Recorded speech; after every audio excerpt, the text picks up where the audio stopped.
Bancada da oposição se rende resultado da votação no Parlamento Nacional com a candidatura para a Comissão CACNIA. Segunda-feira, bancada oposição parlamentar declara qualquer candidato oposição sempre apoia, mas depende do resultado da votação e o Parlamento Nacional. हम sempre for apoio nem quer dizer apoio bele oposição mas buat ini lebih am apoio buat ini berlari am lebih for apoio berarti hari ini sekarang hile maru mai am siap silo kate ini sih makanya siap kate lebih nak kata tongnya am se am neli mahal lah so masa amnya bisi makanya kita bersih bele usu mos mahal bisi oisa mak bele saya masih in prinsipio ami for apoio E a Fatim Hanesang, bancada governo, atual presidente bancada PD, deputado Antônio da Conceição Kalohan relata, candidato a comissário CACNIA, e Hanai Rua, siramesak ema potensial no ema renetil hoto. Partido PD ini hatenon, kalau parte bancada do governo.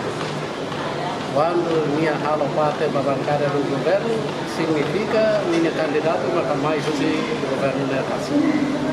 Certamente ia candidato dua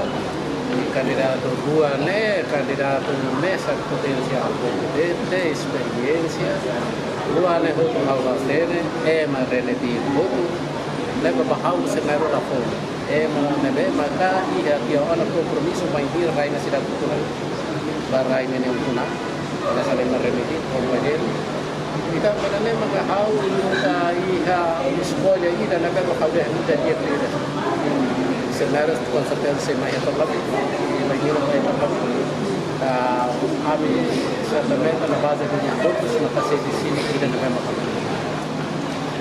Entretanto, o ministro do Assunto Parlamentar na Comunicação Social, Aderito Hugo, afirma entre Cira e Ruane depende do resultado final da votação do deputado Cira, também Cira e Ruane e a outra experiência área justiça niang.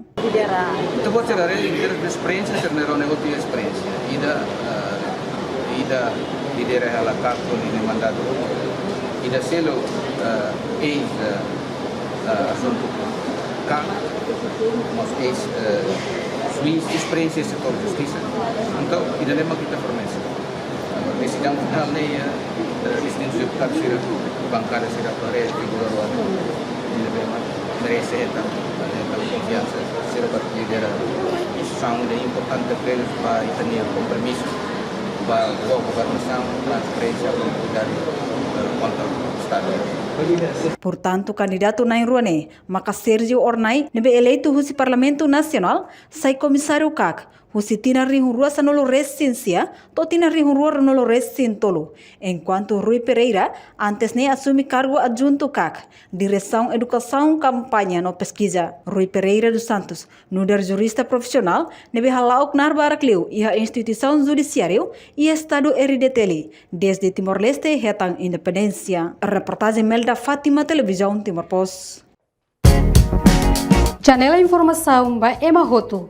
Atau atena informação atual diagliu, kita halua. Hane botão subscribe, like, halo comentário, no faz botão ba media social Hoto.